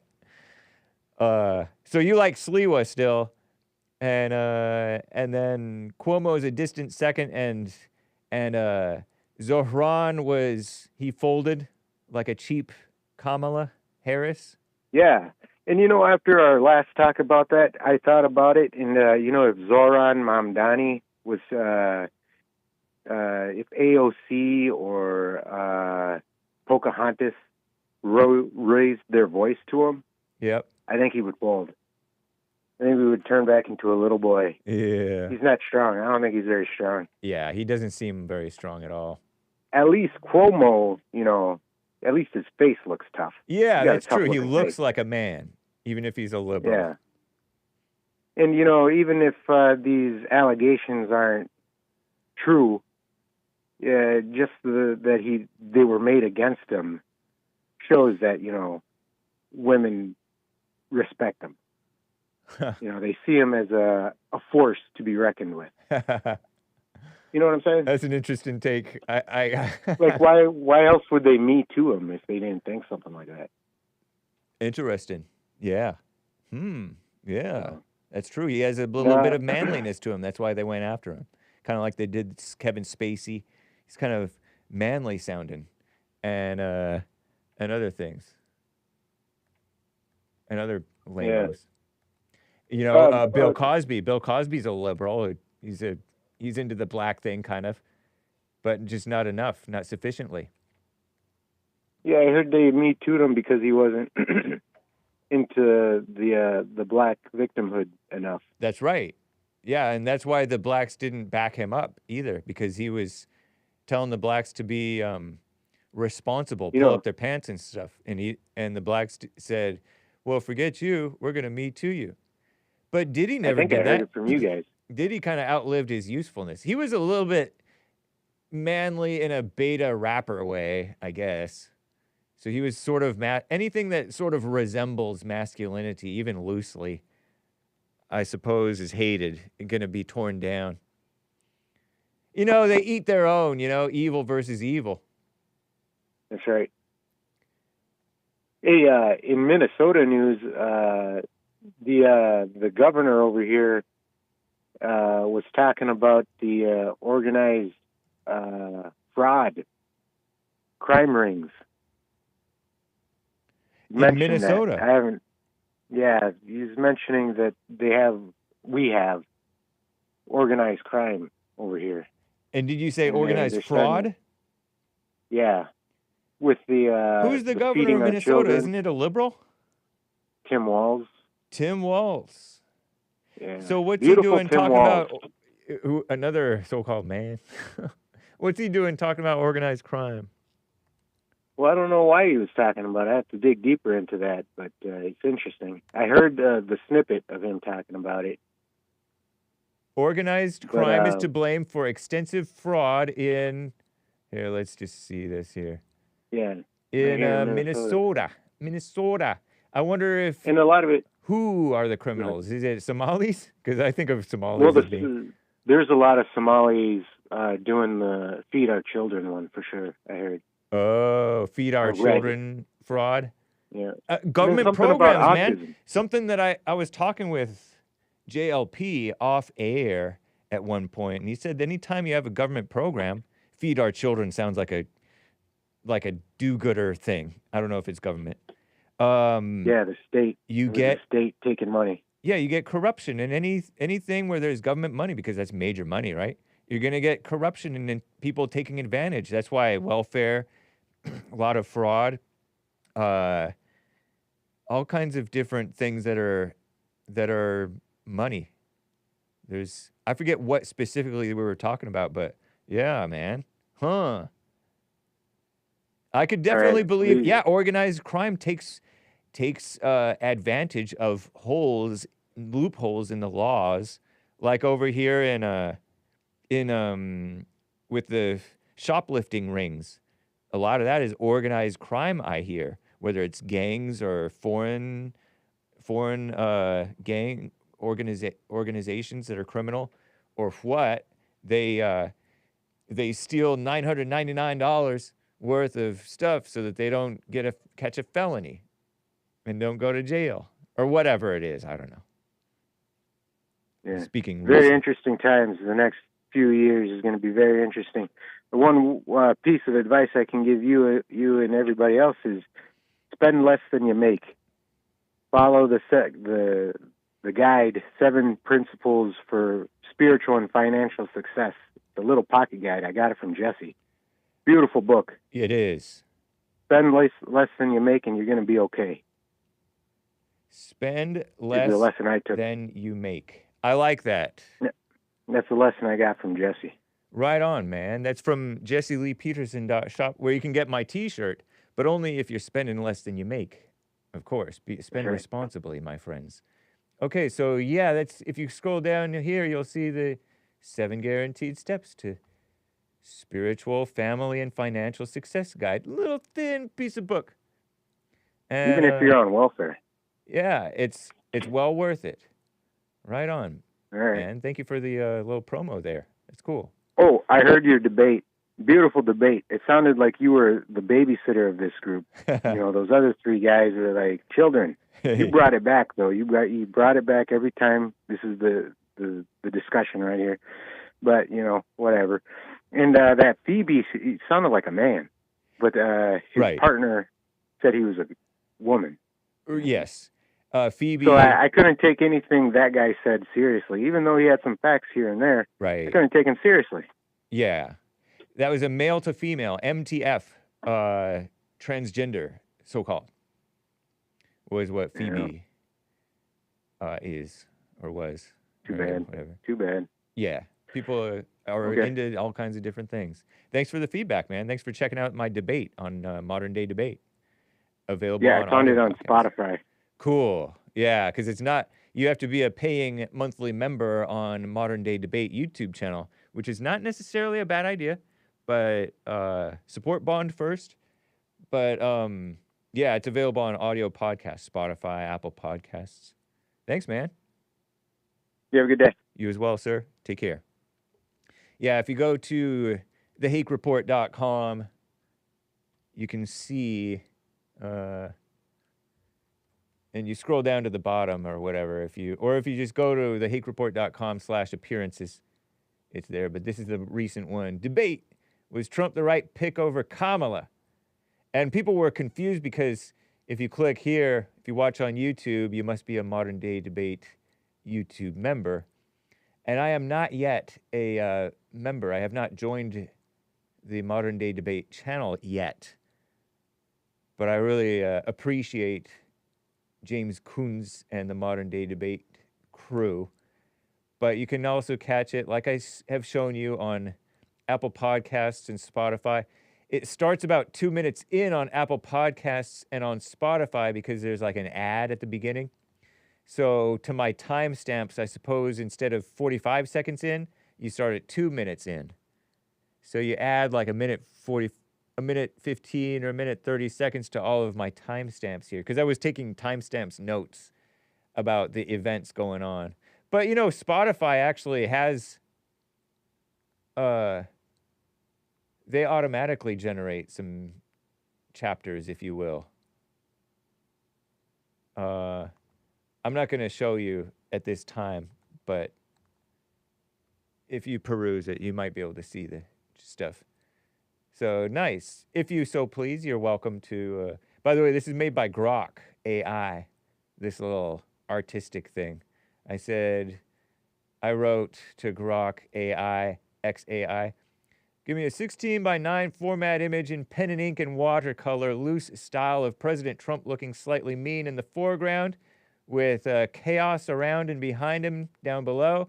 And in the background, just behind him, an inspirational portrait of Kamala looking up and to the left toward peace and utopia. And that's what it came up with. Pretty cool, huh? Cute, sort of? I don't know. It's nice. And that way it looks a little bit less AI-y, you know? Because that realistic looking AI stuff is just disturbing. It's just gross. Don't give me that. And they get the number of fingers wrong sometimes. I don't know about Grok, but ugh, give me something artsy looking. So that's that. Anyway, Art from Ohio is on the line here. Art. How you doing, Art? Thanks for calling and holding, sir. What up with my main though? Not much, man. How about you? Man, I'm cool. I'm up here clocked in, man. You know, getting them good American bucks over here on this time chart or whatever you want to call it. So bam. Nice. So first thing first, man. Man, we gotta as a people, man, as Americans, we gotta learn how to keep it real, man. Like, you know, whether it ain't a color thing or nothing like that. It's about, I mean, people. I just feel like a lot of our society and the Native Americans, whites and blacks, we have a problem with offending and hurting people's feelings against our own detriment instead of just keeping it real. So true. You know what I mean? And telling the truth, like straight out, whether it hurts feelings or, you know, whatever, you know, even with our uncle, you know, whatever he has to do to get our situation as Americans in order. You know, if it hurts people's feelings or whatnot, if are people mad, you know, because they don't like the decisions he's making, oh, well, you know what I mean? It's going to be a lot of people crying and hurting and sad and mad, but, you know, it's going to have to be what it is. But I just know that it's at a point in time where, as American people, we ain't got time to be pussyfooting and beating around the bush and not keeping it real, because we the ones that's being affected. And once America's done, me and you ain't going to have nowhere to go. You see what I'm saying? Everybody else is going to have somewhere else to go. I'm not going to have nowhere else to go. You see what I'm saying? This is my only place I know about. You see what I'm saying? I don't know nobody in Mexico, Africa, Afghanistan, UK, Russia, China. I ain't even left out of America. So when my home is destroyed, where am I going to go? Nowhere. I can't go nowhere else, because if you ain't a citizen of that country, like China or somewhere else, if you ain't a bloodline citizen, they won't give you citizenship. You see what I'm saying? But the other thing... And I don't want to go anywhere else. I love L.A., for example. And I don't want to go nowhere else, bro. Like, literally, I got family members. They always talking about, or always traveling out of states, going to Jamaica and these other little places, these Caribbean places. And they keep trying to get me to go. And I'm like, man, I don't want to go nowhere. I ain't even explored. I probably explored about 5% of America. So what I look like going out of America when I ain't even explored none of America? You see what I'm saying? I do. But that's really on that little note what I wanted to say about that. The second thing is, you was talking to that last caller and you was saying something about with the COVID-19 things or whatnot, and was that in New York? Or was it that was you remember Joe Biden had 3 transgenders that he put in power. One, Yeah. one was Ketanji Jackson. I She disclaim. a tranny popper, but No. All right, go ahead. So check this out. Yeah, so remember the other one? He was in the airport stealing African goods from the airport, the bald-headed transgender. Yeah. That We guy, ain't forgot. well, I don't know if he was transgender, but he definitely was a cross-dressing type of a strange person. Man, he's one of them weirdos. He ain't a man's Right. man. I don't know what type of dude not he a man's was. man. I don't think that he would even resent that comment. Oh, True. no. He was in there stealing African garments out of the bag and everything, bro. He was a thief, huh? The poor little African, she done made a little post with her husband or something like that, talking about she want her stuff back. This man done took her little stuff, cross-dressing weirdo. So it was the other one. Yeah, What y'all was talking about the health secretary who didn't look The very health- healthy. Yeah, Shout out. bro. Look like one of them zombies off of the one, man, what was it? Dawn of the Dead, the newest movie of Dawn of the Dead. The big chick when they brought her into the mall and she was bitten on her arm. That's what that health secretary looked like. I was sheltered. I haven't seen that. I'm still sheltered, I guess. I haven't seen that movie. Yeah, so that was the one where, and I think he was from Pennsylvania or something. I think that I think the dead name is Richard and the new name is Rachel something. Yeah. Yeah. But he did something Levine where or something. now, because we talked about it. I remember talking about it on your show when it happened or whatnot. He did something where they was trying to do something to all the old folks in the people's home, and the transgender secretary dude that Joe Biden hired basically agreed to let the old folks get the shots or something like that. But then when he agreed to let the old folks in the nursing home get the shot, he turned around and moved his mom or something out of the old folks' home just before. So, I mean, and that's one of the things I was talking about when you mentioned this on your show some years ago, is that, okay, if you want to implement the shots for the old folks that was in the nursing home or whatnot, and you feel cool with that being with the other people in the nursing home, why would you end up removing your mom out the nursing home before the shots? Because you know that they ain't gonna be helpful to her. That's why you end up moving her up out. But the lefties don't get it or see it. But that's that thing or whatnot. And then I hadn't heard that story that you seem to be telling. Yes, during COVID-19 pandemic, Rachel Levine moved her, quote unquote, mother out of a personal care home in PA. Controversy drew scrutiny. I don't remember hearing that story. That's interesting. Yeah. Anyway. We talked. I forgot when we talked. It might not been exactly word for word as far as with the shots, but he did something where they had passed something, and it was for all the old folks in the homes or whatnot with the COVID-19. And as soon as it passed, he ended up removing his mom up out of the old folks' home or whatnot. It was something along them lines. Now, the second thing that I want to get on or whatnot, I seen Chauncey Billups and some other dude got arrested for gambling and stuff. And my thing is, with Cash Patel and even my uncle or whatnot, man, Uncle Don or whatnot, let's all get on the same page. Let's can we handle 1 and 2 before we get to 3 and 4? Like, you know what I mean? I'm not saying that I'm cool with gambling or whatnot, but I just seen something where they said it was a 24-year-old man that was caught going to school in Ohio. In a high school in Ohio. Can we worry about that first? Who is this? In Ohio, there was a 24-year-old illegal that was going to a high school somewhere in Ohio. Oh, my gosh. I've heard of stuff like that. Some of these... you know what? Can I interrupt you and say... Go ahead, do your thing. What I've heard is that, you know how Biden and Obama were kissing up and letting underage illegals in? They were calling them unaccompanied alien children. And so there was a scam going where older illegals would call themselves 16 or call themselves 17 when really they were in their 19, 20, early 20s, apparently, if this story that you're telling me is true. And so I'm not surprised to hear about a 23, 24-year-old going to high school. You talk about sort of pervy, you know. Yeah, well, this ain't the first one. I can almost damn near remember us talking about this on your show before. This ain't the first time. This like the second time I don't see it, but we already know it's happening or whatnot because they tend to be short, you know, and they kind of look like kids or whatnot, so they can damn near pass. You see what I'm saying? Yes. You see it, you know, but it makes you wonder why don't they want ICE going into these schools or whatnot? I mean, yeah, you want ICE in those schools, of course. Exactly. And just because they're children illegally here doesn't mean they shouldn't be removed legally. Facts. Right? Facts. Yeah. Facts. And then they keep talking about, I'm getting tired of hearing the due process. You don't get due process if you're not American.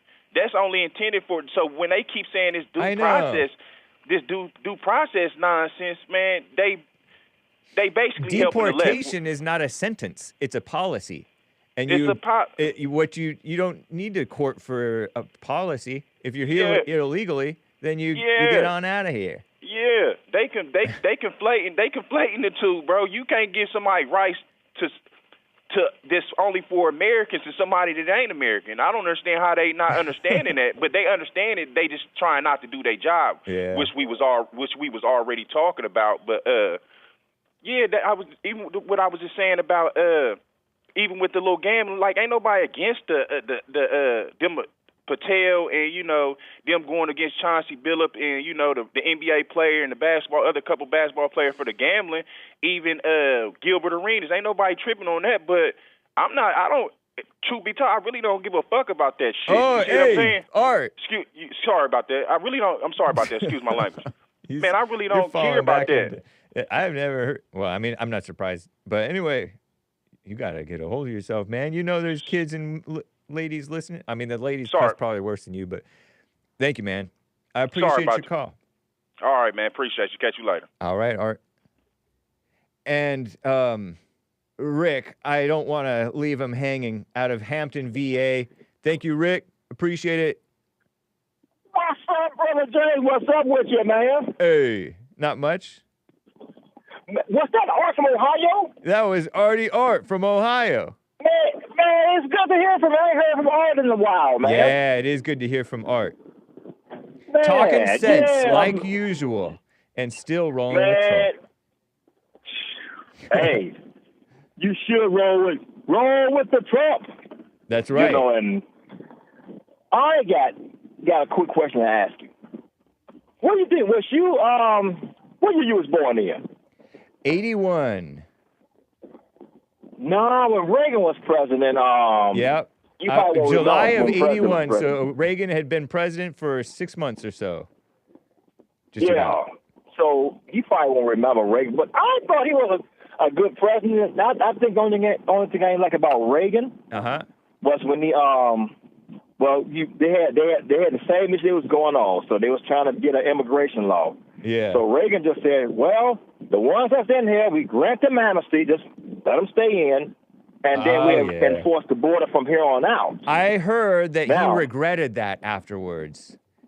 Because Democrats, which are communists, which are SJWs, always lie. Hat tip to Vox Day. They always lie. So they didn't, that was in exchange, we did amnesty, or Reagan did, in exchange for border security. And did they do border security? No, they did not. No. They did the opposite of border security. They did open borders. If you can't figure out how corrupt the Democrats are, they never like ID for nothing. They don't want, anytime elections come up, they don't want to, we don't want you don't have to show ID. What is wrong with showing a freaking ID? Whoa, Rick. Everybody's cussing now. It's not cussing. No. But don't say freaking too much, kids.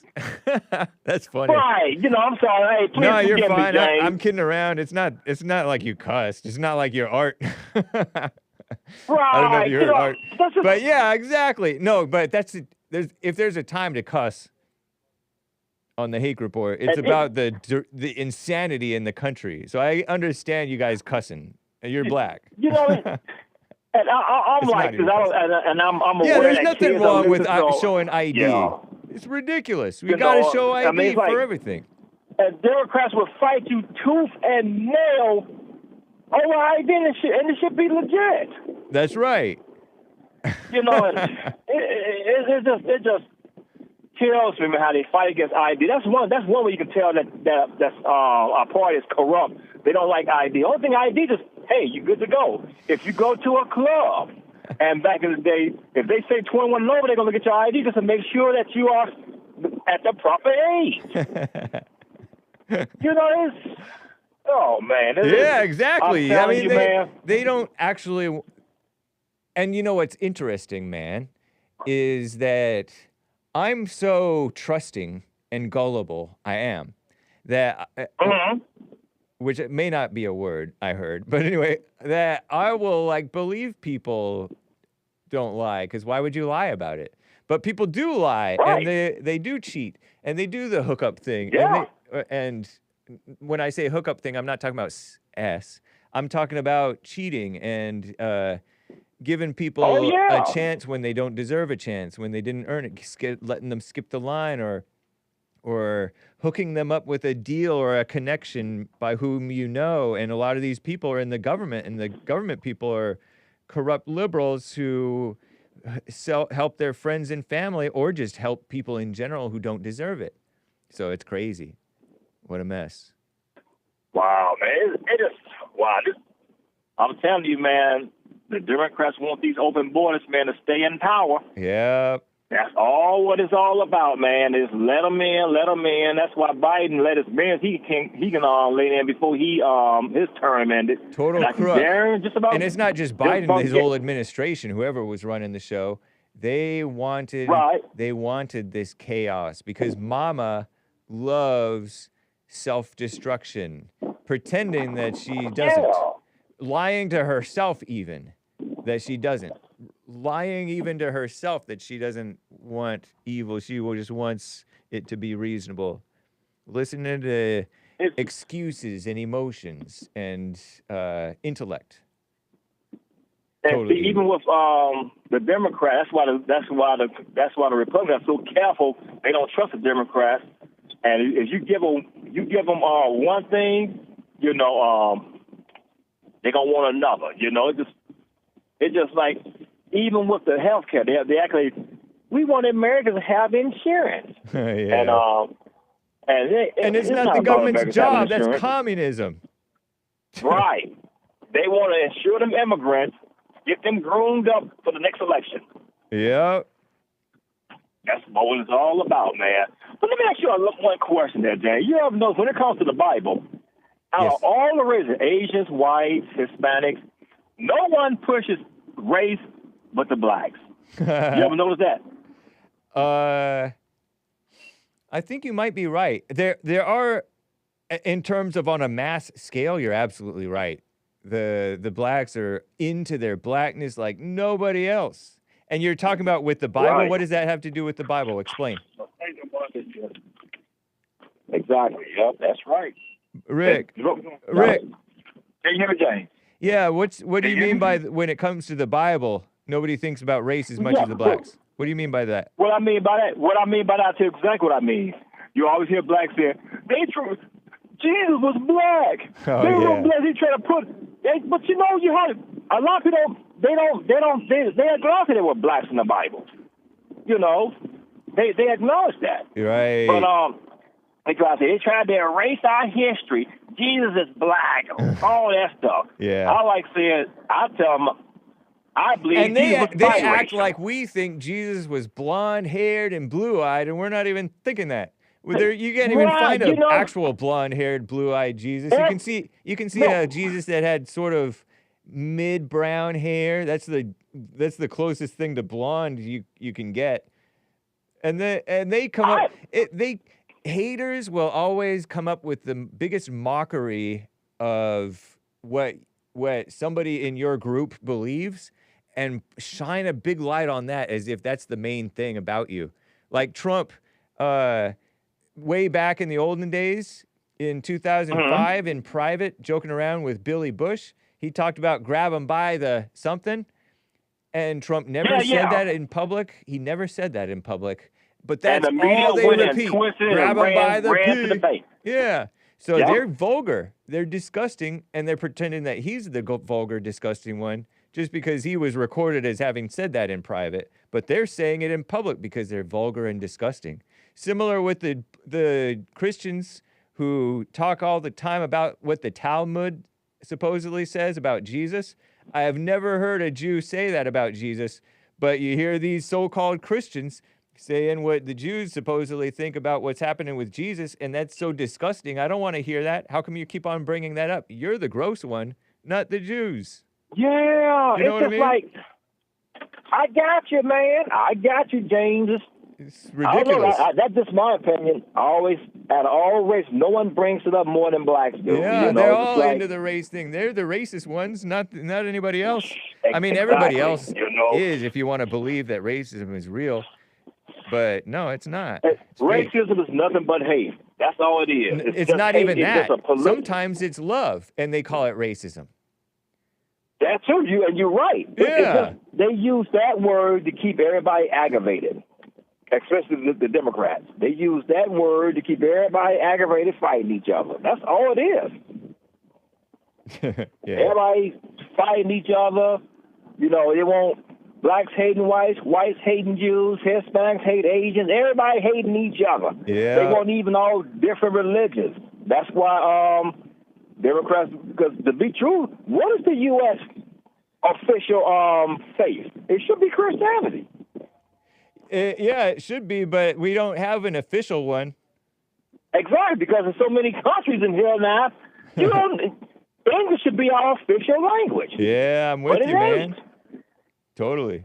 You know, because you go to any other country, they got their official language, their faith, and they have it. But it's okay for them to have it. You know what? But see, That's this what is a what the- nation.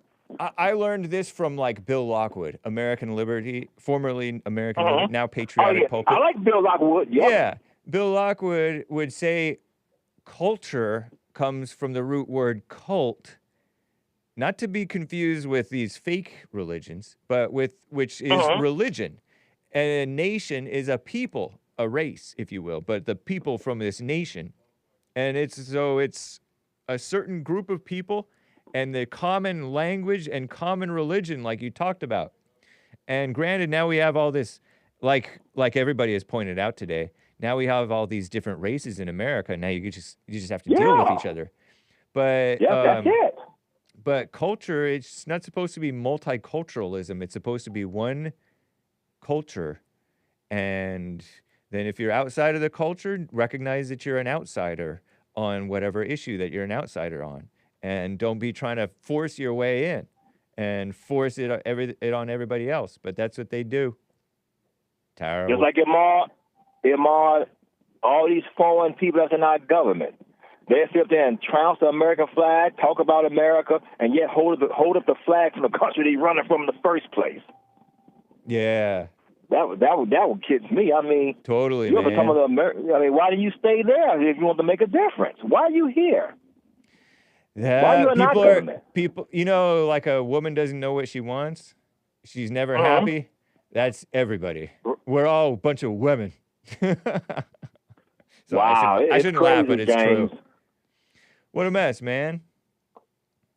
They making money here in America. Then they go over and talk about America and appreciate the good living they're making here, and then hold up the flag from the country they fleeing. Totally, man. Rick, I gotta run. It's fun talking with you. Hey, as always, James, love y'all, brother, man. Keep up the good work, man. Keep spreading that word. Sounds good. Yes, sir. All right. Eric on buymeacoffee.com. I don't really have time to show it. He says, watching you squirm reading women never gain value lets me know you're not sure about the validity of the statement. You always say Eric says, I don't make up the rules, Hake, it's the truth. Women never gain value, he says. We can't determine our own value. Men determine women's value and women determine men's value, says he. Women don't love men for who they are.